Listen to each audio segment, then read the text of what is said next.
Good morning. Ito ako ngayon sa Villa Verde, Quezon City. Sa umaga ng linggo, mambun-ambun na umaga. Magja-jogging lang ako saglit, mga ilang minutos. Parang ano naman yung mga kasukasuhan natin. Samahan niyo ako guys. Jogging tayo. Iikutin ko lang itong Villa Verde. Dito guys ang starting ko sa bahay ng anak ko.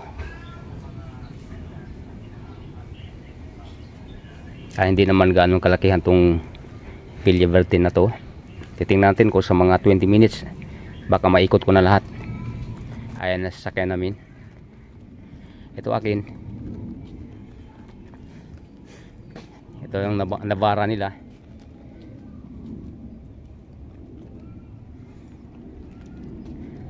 Ako guys, umpisahan ko na kasi medyo lumakas-lakas na yung ambon. Parang hindi na to ambon, mamaya-maya baka ulan na to.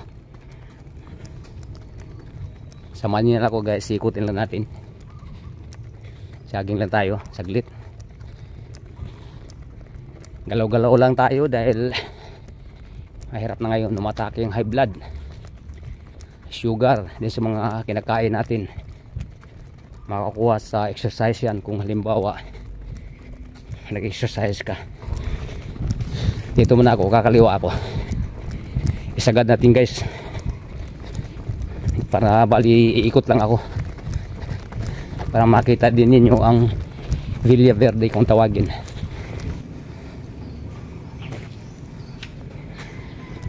Malapit to sa bayan ng Novaliches.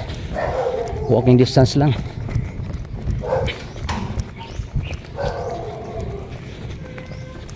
Itong dito kung diniretso ko ay palabas ng gate. May 7-Eleven doon. Nandiyan din na makikita ang simbahan. Malaking simbahan ng Novaliches na nasa tabi ng kalsada o sa tabing kalsada kung tawagin Quireno Avenue. Pero hindi na ako lalabas yun guys. Yan, makikita natin dito itong diretso, yan gate. Ito sa baba mayroon din silang gate. Doon sa taas mayroon din, dalawa bali pagpasok mo. Pag nakalusot ka doon sa taas ay pinapapalusot ka na rin dito sa baba. Yan, dito tayo.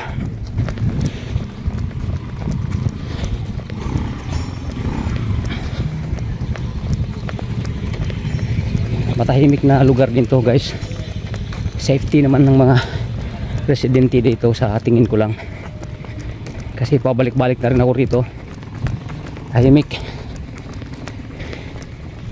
dito, hindi ko na subukang dumaan.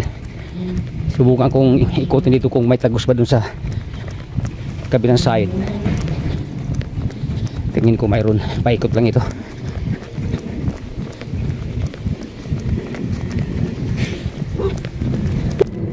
Doon ako dumiretso, hindi ako umikot dito sa dulo. So tingin ko ito na nga, sagad na rito. Relax muna tayo kasi may aso, baka mamaya hahabulin na naman ako nito. Ilang kalampas na tayo. Morning.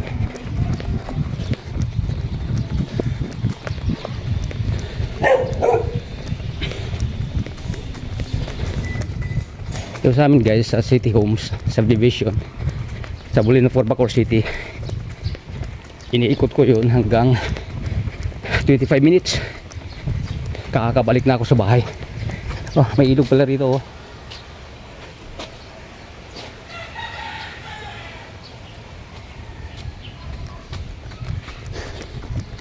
May bagong construction, di pa tapos oh.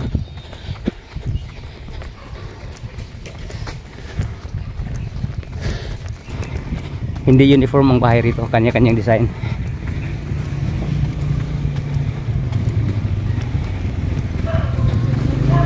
So maganda oh.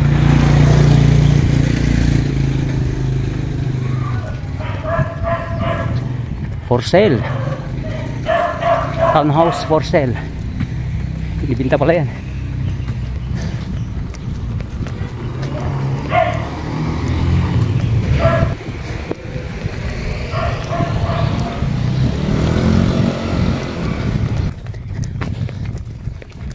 mga bakanti pa ritong lote, oh. Tinatayuan ng bahay.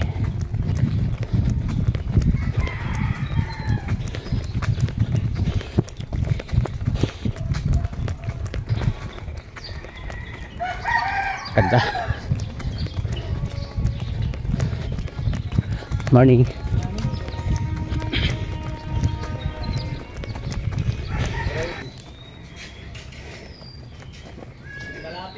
Yun. Ganda, no? Kita niyo guys, oh.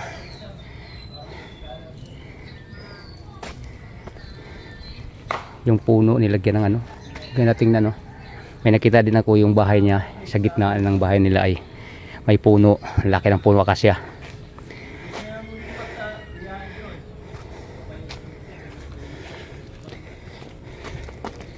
Ito. Dito sagad na rin.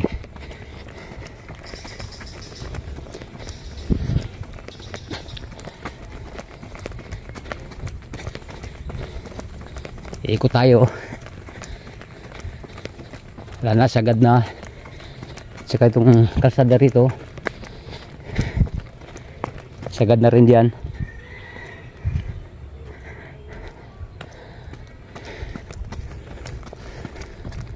Itong kalsada na to ay diretso to sa gate. Dalawa kasing gate dito guys. Yung tinuro ko sa inyo kanina.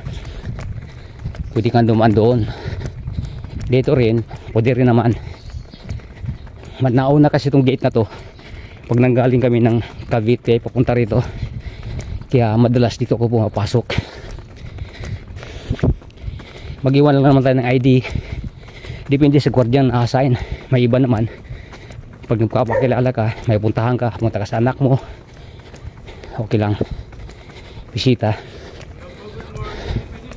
Pero palisin nila, mag-iwan talaga ng ID dapat.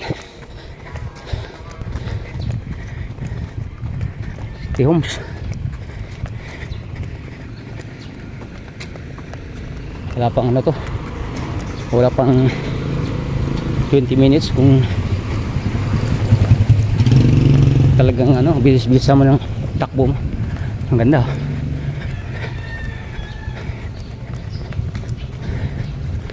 Maraming magandang bahay rito guys. Paglaki ko mapagawa rin ako ng ganyan tulad dito.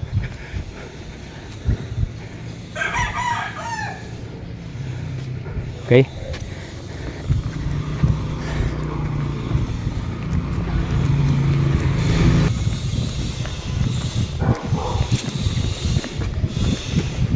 Sakop ng Quezon City itong Villaverde na nandito kung saan nakatira ang anak ko. Ito binibisita natin lagi.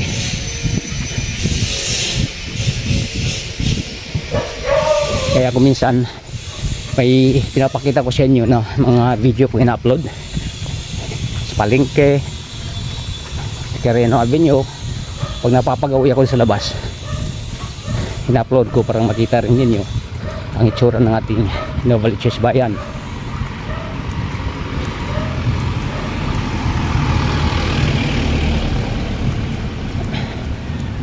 Yan guys, yung sinasabi ko, yung gate na yan, pag nanggaling kami sa amin, nauna itong gate na to, kaya madalas dito ako papasok. Yung gate na yan, mag-iwan lang ng ID. Kung depende sa kanila, kung hingian ka, siyempre magbigay tayo kasi policy po ng ano yan, village. Nagkapakante, oh, sayang. Ito naman, sira na yung bahay.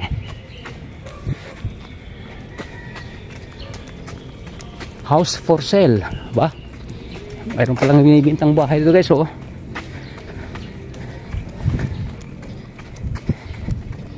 Baka mapanood niyo yung video nito, magkakasunada kayo sa Villaverde, mayroong house for sale. Wala lang nakasulat yung street dito, ah.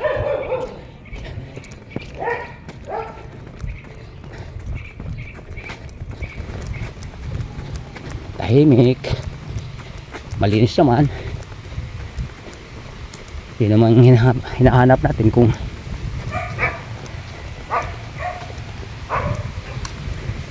sa matitirhan, yung tahimik na lugar, malinis. Ayan, kasi mahirap tumira siya sa magulong lugar.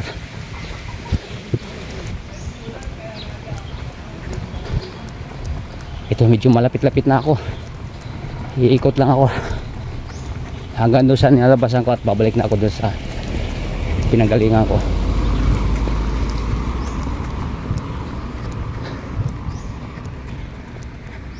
May bago pang ano, di pa natapos oh.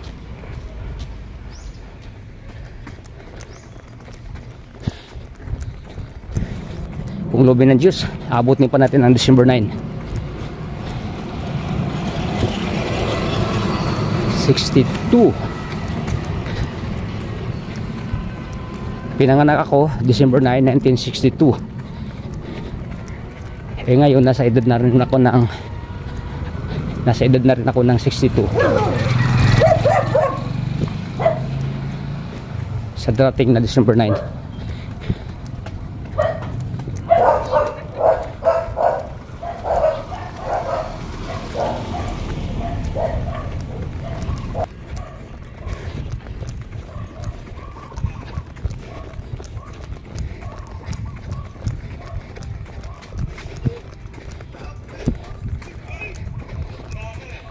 Ito guys, dito ako lumabas kanina. Azul Street.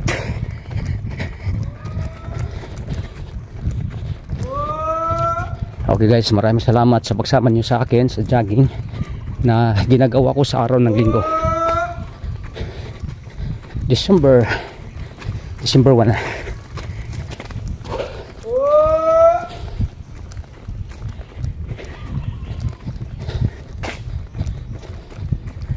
Mag-ingat lang po lahat.